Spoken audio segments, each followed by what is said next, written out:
Hello, Jared. Are you ready to fly? Geez, his skills are world class. Something special about it. How long has he been flying for? 7 7 years. years. Jeez. How long you been flying for? About 7 years? 7 years. Yeah. A lot longer than me. Only about 14 months for myself. Okay. Yeah. But fly a lot. Are you a commercial pilot in the past? No. Did a lot, did gliding and a bit of light stuff. Went a lot when I was much younger. Oh, okay. And then family and finances. Yeah, it's not a cheap hobby, is it? Not full scale. No. That's why I got into multicopters, quadcopters, because I could never afford to learn how to fly a helicopter. Yes. So it's as close as I'm ever going to get. Exactly. And what's this one called? Oh, it's a Piper Cub in military colours. Oh, They okay. called them an L4, a grasshopper. Oh, okay. It's something I can fly on windy days. Quadcopters, because I could never afford to learn how to fly a helicopter. Yes. So it's as close as I'm ever going to get. Exactly. It's a Piper Cub in military colours. Oh, They okay. called them an L4, a grasshopper. Oh, okay. It's something I can fly on windy days. And she runs on a 6S battery, does she? 8S. 8 or 9. Oh, wow. Then it drives it fine? Yeah. Yeah. Flies like a Cub, you know. What's Too what excited. what size KV motor do you put in the front? I think that's got about a 240. Wow. 40 kV. Yeah. Wow. And a big prop. Maybe it's slightly over propped. And that is that a handcrafted prop, or do you No, you can buy those. you just buy those ones? Because I know some guys are pretty fussy and they'll handcraft their own props. No, true. Like, you know, our friends at Hobby King, they do a great range of props. Couldn't. Yeah, about $20, maybe even less, for that size prop. That's the thing there. The parts are really cheap when you buy them individually, but they Yeah. certainly add up after a while, don't they? You bet. We haven't got a friend who's head of the parks, and the change of local councillor. Yeah. She's what's the right word to be polite? She's not really in our corner, whereas the previous one was, who used to just tell the council, well, they're flying there. Make it happen. Well, as far as Nobody's said anything to us here. no, And until, there's no complaints. no. That's how it always normally works. Well, we fly other places as well. Can you let me in on a couple? Oh, well, Tweed, South Tweed. I'm associate member down at South Tweed. Greg's a member out at Grattan Field, which is up in the Brisbane Valley. I get to fly at Tingalpa. Got a friend who's Have you heard of Model Flight? Is that Model Flight that you're a member of? They're situated here on the Gold Coast, but in more the hinterland side. well, there's two other clubs. There's one at Hinterland fly at Coomera and behind Dreamworld. Yeah, that's the one. And then Gold Coast. Yeah. Gold Coast fly out at Narrabah Valley. Yeah, I've flown out there. We've flown out there and pilot, got invited in pilot racing. Yeah. But yeah, this is the best in the world. Look at it. I know. This is just I was actually apart from having to fly a bit not carefully, but you can fly the box, and unless you're line of sight, you make sure you're above the poles. But yeah, it's well, the first time I brought my drone here, I had a video drone, and that was last year, and I just thought, oh, this is an amazing place. Yeah. I mean, the construction on the further field was still in construction, so you couldn't really fly there. Too much red soil. Yeah. Didn't want that all through my camera equipment. Yeah. But here was just absolutely perfect.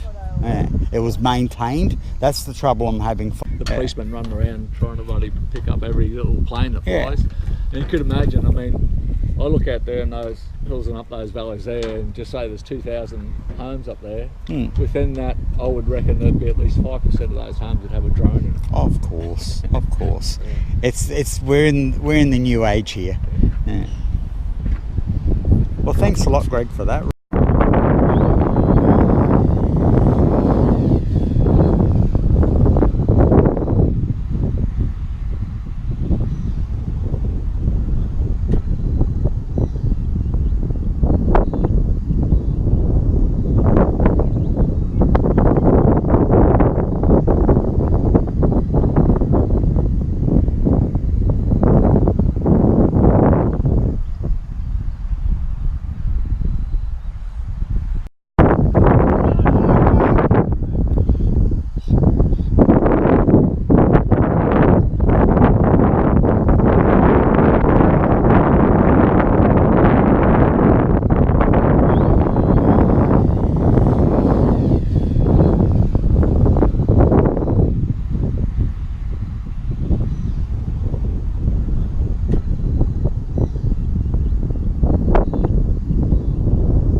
Tell me again what your name is. Greg. Greg? Yep. And you've been flying for how long? For nearly 7 years. Nearly 7 years. And have you always flown fixed wings? Yes. Yeah. You never tried flying multicopters, quads? Nah, not interested? No, not my thing. Not my thing? Don't like crashing much. Probably.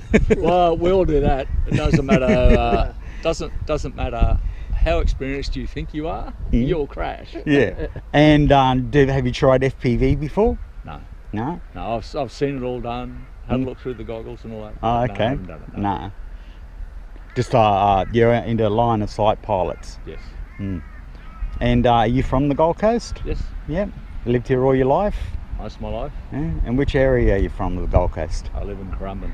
Ah. Do you have any opinions on the situation with the field? In what manner? In a kind manner. I just explained the situation that we're here, not as a club, as individuals. Yeah, well, individually, if you look at the regulations, we're allowed to fly. The sign down there says no petrol-powered aircraft. Oh, well, I've never even seen the sign, so it's really out and about, isn't it? Yeah. That's for, no petrol powered. Well, I'm glad I didn't bring anything with running on petrol. But it is a shame that they haven't opened the fields up to the whole community when they've just spent $10 million on it. Oh, really? They spent $10 million? Holy cow. $10 million here, and probably 2 years overdue on finishing. And would you be prepared to like pay a fee to fly here? Look, I don't know what Tony told you, but we are a registered club, Sunbus, a registered club, and we did fly here under a right of use permit from the Gold Coast City Council. Oh, okay. So that is a fee that you pay for that. But there are conditions on that. You must be a member of an association and be covered by public liability insurance. Oh, okay. So yeah. Which all of our members are. This field is registered and ratified by CASA. Oh, it is. Oh, It that's is. good. That's good to know. That's through our association. It is. But at this stage, council are not letting us come back here as a club at this stage. Okay. Because it's 100% booked out by the clubs and schools, as you can see. Every morning it's packed like this with the clubs and schools. Every day of the week it's packed like this. You'd think they would, especially over school holidays, open the field up to, community events and things like that, instead of just leaving it grow grass. Oh, you can apply for all that through the right of use. You can apply for all those things. So everyone in the community can apply for those. If they want to come down here and have some sort of meeting or organisation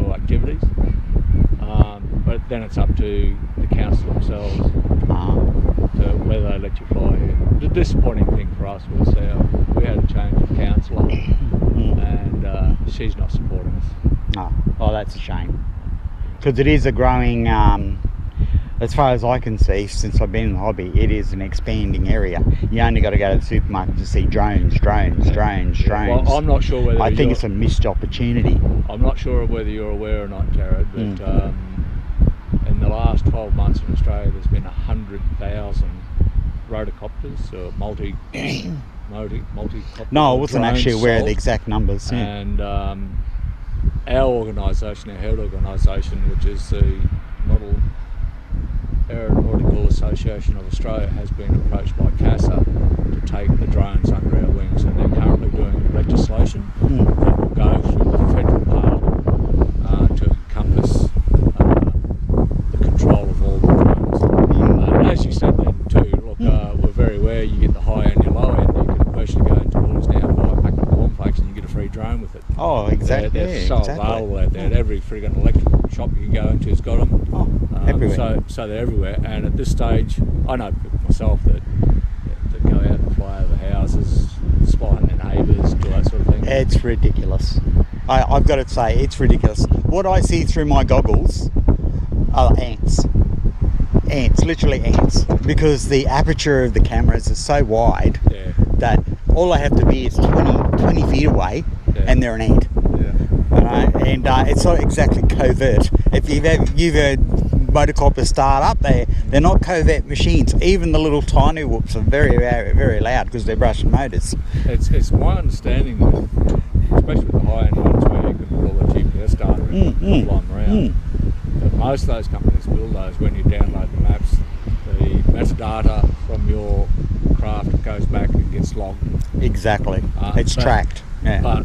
But when you go and buy the cheaper ones, which are 10-20 bucks, and $20, you get exactly what you pay for. They don't have that. No. They're the ones that they're probably the most sold ones. Yeah. You know, Dad buys it for their kids for Christmas. I know Mum 2 buys it for people the today just bought themselves a drone for Christmas. And they're the ones flying around over buildings and all sorts of stuff. I think the expansion of the club is probably a better idea than just saying we don't want you here. With a number of other people, he is old school and has obviously not got a grasp of the new technologies. When we first got set up, Ignorance is our biggest gripe. Ignorance. One of the, without going in again into too many details, one of the things they originally said to us was it was a safety issue.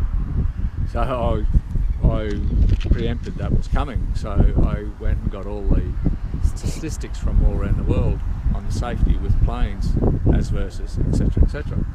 So on the Gold Coast City Council, it's more dangerous here in this car park than it is on that sports field. It's more dangerous playing soccer than what it is flying these aircraft. Quick, ban all the soccer balls. You've got to ban all those dangerous soccer balls. My kids played soccer, and I can tell you that you'd always have a couple of team members missing through injuries, and some of them were serious injuries too. As well as that, I saw a whole heap of spectators get smacked blindsided by soccer balls. A fact of life, and we're not going to let it lie. We're trying to take steps to get us back here, but we want to come back on a legal basis. Yeah. Well, we all want to obey the law. Yeah. No one wants to be find themselves in court because they wrap themselves around a power line or But if you go and read CASA regulations state very clearly, so long as you are not flying over occupied buildings, more 30 than metres of people or assets. That's right. So that's what we do. We don't fly with any. But that's the great thing about CASA. They're really, I think CASA are trying to work with us. I mean, I don't think they want to have to go down the route of actually having to police this. Of course they don't. I mean, they'd have to put on thousands of officers to be able to do that. Oh, I had a, you probably never heard of the Storm drone. Just go to my channel, you'll see my old Storm drone. Yeah. And that's actually got the brain of a Phantom in it. Okay. The flight controller is for a Phantom. And that was custom built for me in America. And it was a fabulous drone. Really, really good. completely stable in the air, intelligent control. You know, there's no way you could crash that thing. Yeah.